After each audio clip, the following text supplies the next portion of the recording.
I was 10 years old the first time I dragged a shovel through the dirt behind our family's land, sweat dripping down my neck, my dad barking orders like he was still in the Marines. The sun was low, the air thick with the smell of damp earth and wild sage, and I could hear the hawks screeching above, like they knew something we didn't. That was the day I learned how to carve a trench, how to guide water across our little 15-acre slice of nowhere out here in Dawson County, a place so dry most of the year you'd swear the ground was begging for a drink. My dad, Tom Carver, used to say the land doesn't care about your name or your bank account. It only listens to water, and water only moves if you respect it. We weren't rich, just stubborn farmers with a deed from my granddad's days, back when the government handed out plots to anyone crazy enough to tame them. That trench, it wasn't just a ditch, it was our lifeline, feeding our barley, our neighbor's wheat, hell, even old Mrs. Larson's peach orchard down the road. We didn't call engineering back then. It was just survival. Fast forward, I'm 25, fresh out of college with a civil engineering degree, a couple years working flood control in Guatemala, then a stint in Iraq fixing wells in villages that hadn't seen clean water in a decade. I learned fast how fragile things get when water stops flowing. People turn on each other quick. When I came home, Dad was gone, fell by a stroke right in the middle of a sorghum harvest. I inherited the land, the trench, the whole damn rhythm of it. I walked those ditches like a ghost, replacing old valves, mapping new flow patterns, even got the county to sign off on an easement to protect it, legal, stamped, airtight. Nobody cared much at first. Dawson was still a sleepy place, all alfalfa fields and pickup trucks. But then the money rolled in. Big developers in shiny loafers, waving cash, promising cul-de-sacs and modern living. That's when Pinewood Heights sprang up, all gated entries, fake waterfalls, and houses so identical you need a GPS to find your own driveway. With it came the HOA, led by Deborah Klein, a real estate agent with a smile sharp enough to cut glass and a knack for making rules nobody asked for. They hated our trench from day. One called an eyesore, a mosquito trap, said it didn't fit their aesthetic vision. I got an invite to one of their clubhouse meetings, all glass walls and overpriced coffee. Deborah leaned across the table, her pearl necklace clicking, and said, "Mr. Carver, surely you can see this open ditch is a problem for our residents. Couldn't you just pipe it underground? Make it less, rustic." I bit back a laugh, pulled out my survey maps, and explained calm as I could that this rustic trench was the only thing keeping their lawns from turning to dust in July and their basements from flooding in March. I handed her a copy of the easement, all official with county seals. She barely glanced at it, gave me that smile you give a kid who's talking nonsense, and said, "We'll look into it." That was 4 years ago. Things got tense after that. Notices started showing up on my gate. Your fence violates community standards. Cease operating machinery before 7 a.m. Standing water detected near your property line, health hazard. They were testing me, poking at the edges, hoping I'd cave. But I had the deed, the easement, the law. Then one morning, I heard the growl of bulldozers. I ran out to the backfield, saw 2 machines tearing into my trench like it was nothing, dirt flying, pipes snapping. I waved my arms, shouting at the driver, some kid barely out of high school. "This is my land. You're on a legal easement." He shrugged, pointed to his work order. "Talk to Pinewood, man. I'm just doing my job." I snapped photos, equipment, license plates, the whole mess, and called the sheriff. They said it was a civil matter. City planning said the HOA had permits based on some new survey that conveniently forgot my trench ever existed. I got a copy of their map later.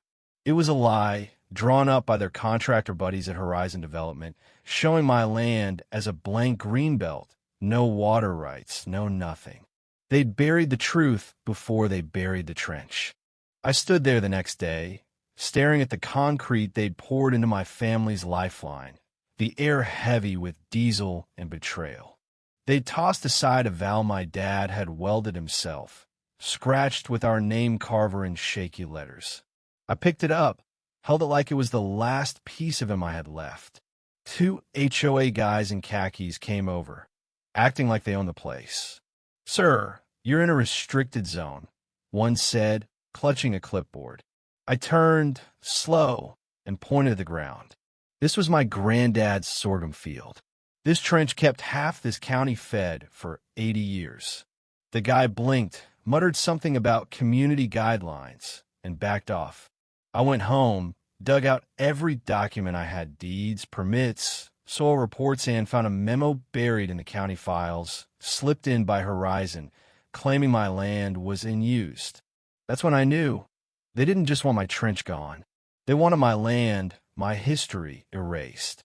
I drove to City Hall, demanded to see the land surveyor. The clerk, barely looking up, said, "She's out. Book an appointment next month." I leaned in, voice low. "Kid, this isn't a parking ticket.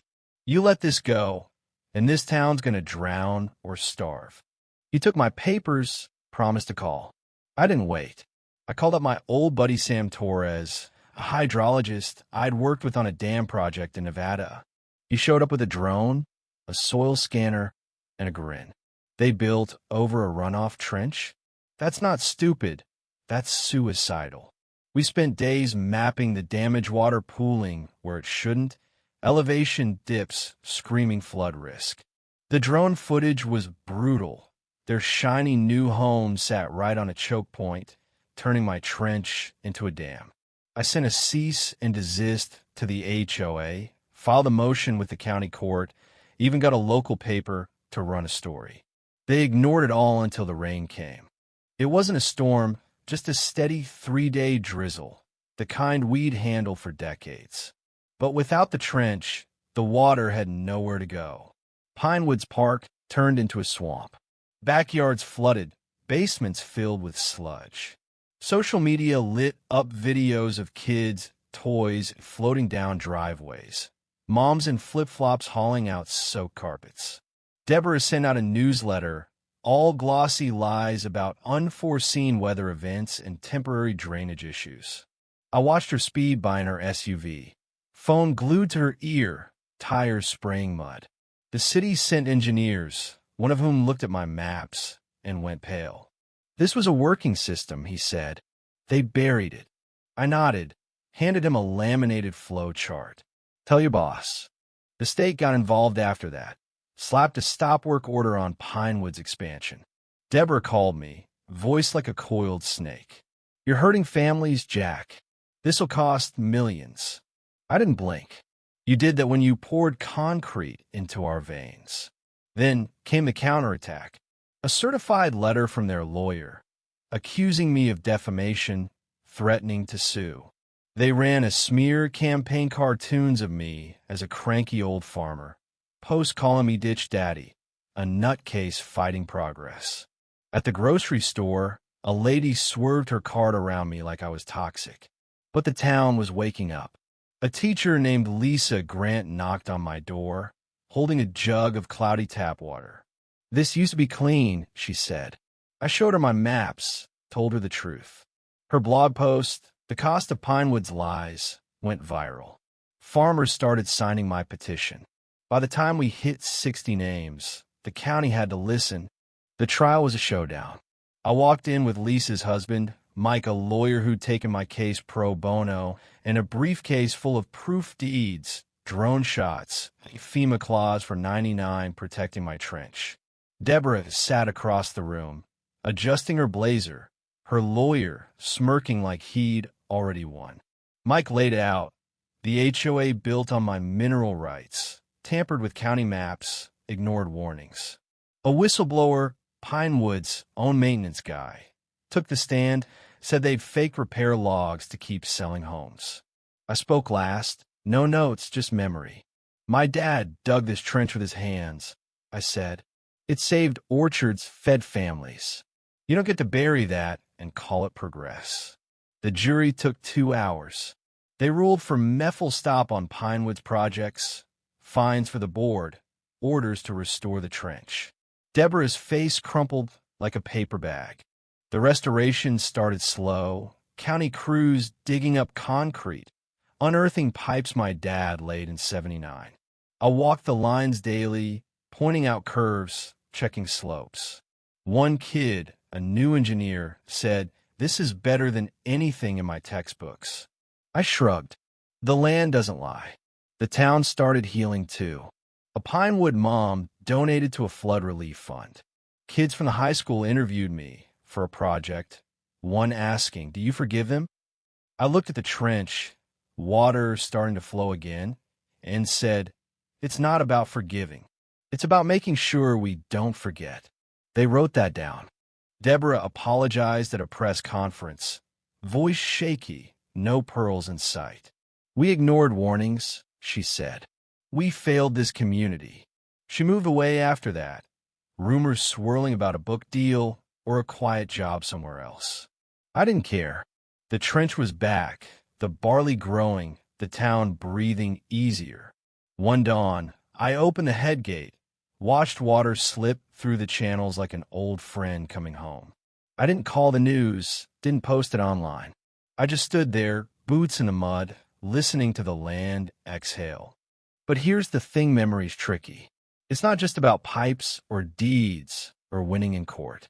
It's about what happens when people think they can pave over what's real, what's alive.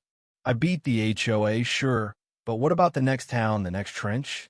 Can we keep listening to the land before it has to scream? I don't know. So, tell me, what would you do if someone tried to bury your roots?